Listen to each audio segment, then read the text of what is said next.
Hello friends, welcome to second lecture of computer and network security subject. So in previous lecture we have started with unit number 1, introduction and security threats.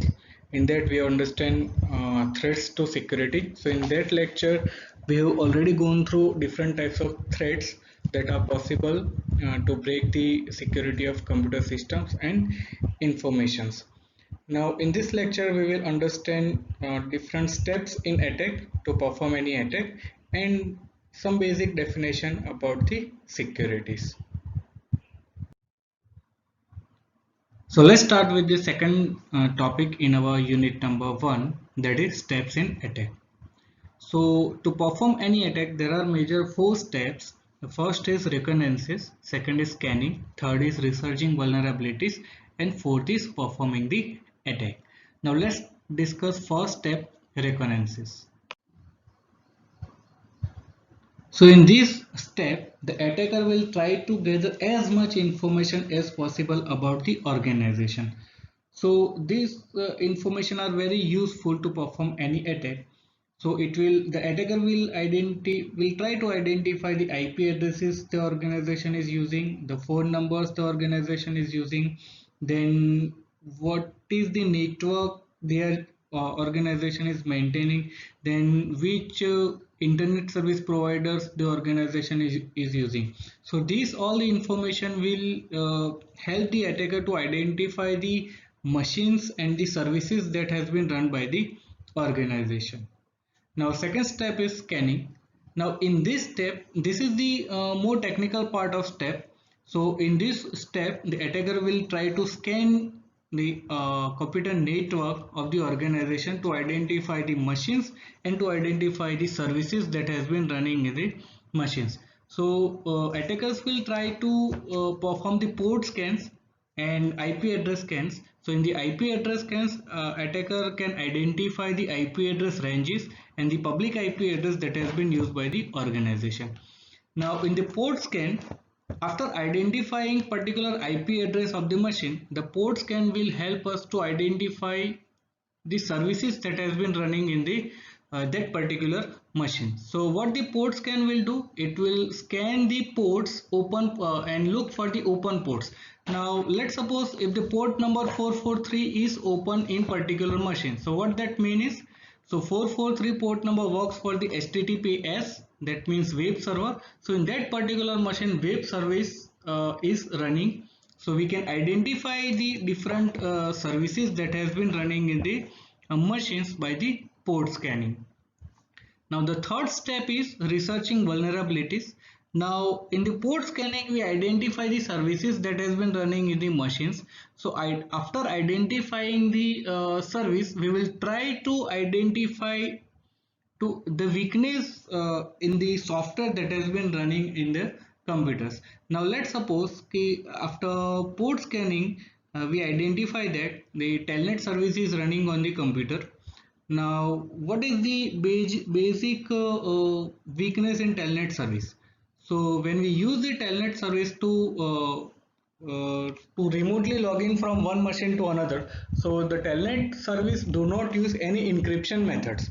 So user ID and password in the telnet service will not encrypted, and it will be pass in the plain text. So this type of weaknesses we can identify by researching the vulnerability. So first step is to identify the information about the organization in the reconnaissance. Second is scanning, that means to identify the running services in the particular machine in the organization. And researching vulnerability means to identify a particular weakness in that service. Now identifying the weakness in that service, we will perform the attack accordingly that. So how these steps in attack will work? First, in the first step, we will try to identify the information regarding organization, what type of network they are using, then what type of machines they are using, what type of services they are providing. And in the second step, scanning, we will try to scan the machines in that organization. So we will perform the IP scanning or the port scanning. IP scanning will help us to identify the IP address for particular machines, and the port scanning will help us to identify particular services that has been running in the computer. Now in the researching vulnerabilities, we will try to identify the weaknesses in that services that has been running in the computer, and after identifying the weaknesses, we will try to perform the attack on that particular service or the computer. Next topic is security basics. So this is the most important topic in our syllabus, and there will be one question regarding this topic in your final exam. So remember one thing, this is the most important topic in our computer and network security subject, that is security basics. So there are three key objectives of computer security, or we can say that there are three main pillars of computer security, that is confidentiality, integrity and availability. This is also called as a CIA triad. So this is the most important part of your computer security. So the major objective of computer security is to securing confidentiality, to maintain integrity and to maintain the availability of your information. Now, let's talk in a simple language. What is the main goal of computer systems? What is the main goal of computer system? So, as per my perspective, the main goal of computer system is to provide right information to the right person at right time. To provide right information to the right person at right time.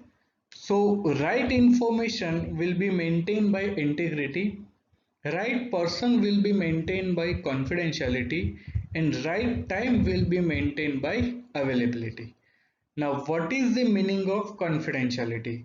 So confidentiality will ensure that all the confidential information will not be accessible to unauthorized person. So any unauthorized person who is not intended recipient of confidential information will not allow to access that information. So any information that is secure will be available to only authorized person for that information, that will be maintained by confidentiality. So if by mistake the confidential information is available to unauthorized person, then that will be called as break in the confidentiality. So the confidentiality ensures that the confidential information will be accessible to authorized person only. Now second is integrity. So integrity means to provide right information. That means any unauthorized person will not be allowed to manipulate the information. That means any unauthorized change in information will not be allowed. Only authorized person can modify the information. That will be ensured by the integrity. And the last is availability. That means whenever any authorized person requests for that information, the information must be available.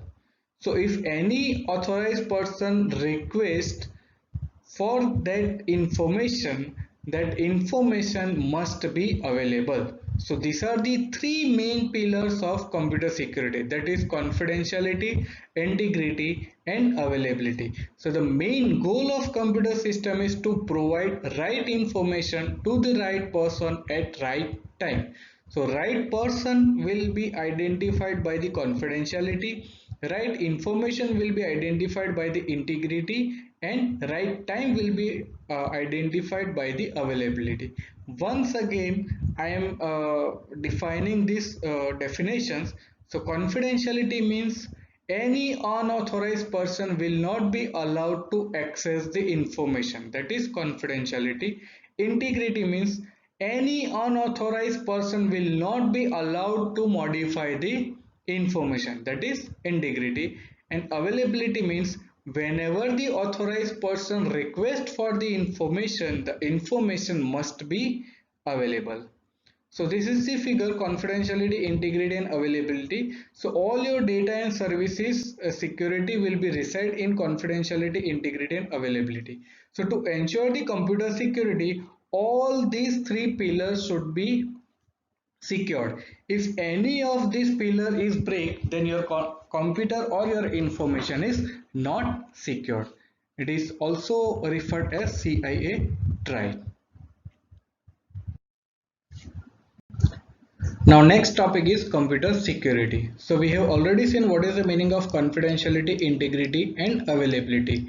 And when we talk about computer security, we need to protect confidentiality, integrity and availability of our computer system. That will be called as a computer security. So the basic definition of the computer security will be the process to protecting confidentiality, integrity and availability of our computer system will be called as a computer security. This is the simplest definition of computer security.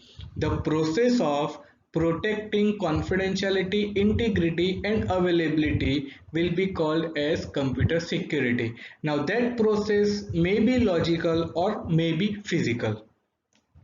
Now this is the proper definition of computer security defined by NIST, that is National Institute of Standard and Technology. So the definition by the NIST is the protection afforded to an automated information system. That means the protection to a computer system. The protection afforded to an automated information system in order to attain, that means to gain, in order to attain the applicable objectives of preserving the integrity, availability and confidentiality of information system resources. So this is the definition has been given by the NIST. So it says that we need to attain the objectives to preserve the integrity, availability and confidentiality of information system resources, include hardware, software, firmware and information data and telecommunication. So to ensure the computer security or information security, we must preserve the integrity, availability and confidentiality of information system resources. Next topic is information security. Now, definition of computer security was the process to protecting confidentiality, integrity and availability of computer system will be called as computer security, and same as for the information security, the process to protecting confidentiality, integrity and availability of information or data will be called as information security. So information security, the process of protecting the CIA, that means confidentiality, integrity and availability of data from accidental or intentional misuse. So what will be called as a accidental? So any software bugs will be called as a accidental misuse, and intentional means the attackers will intentionally try to break the CIA of the data will be called as a intentional misuse. So it is a combination of technical and non-technical approaches designed to reduce the risk to information system. So information and computer security both, it is technical also or non-technical approaches also. So this is the end of our second video lecture. After completing the video lecture, you need to appear for a quiz assignment that has been assigned in your Google Classroom. Thank you so much.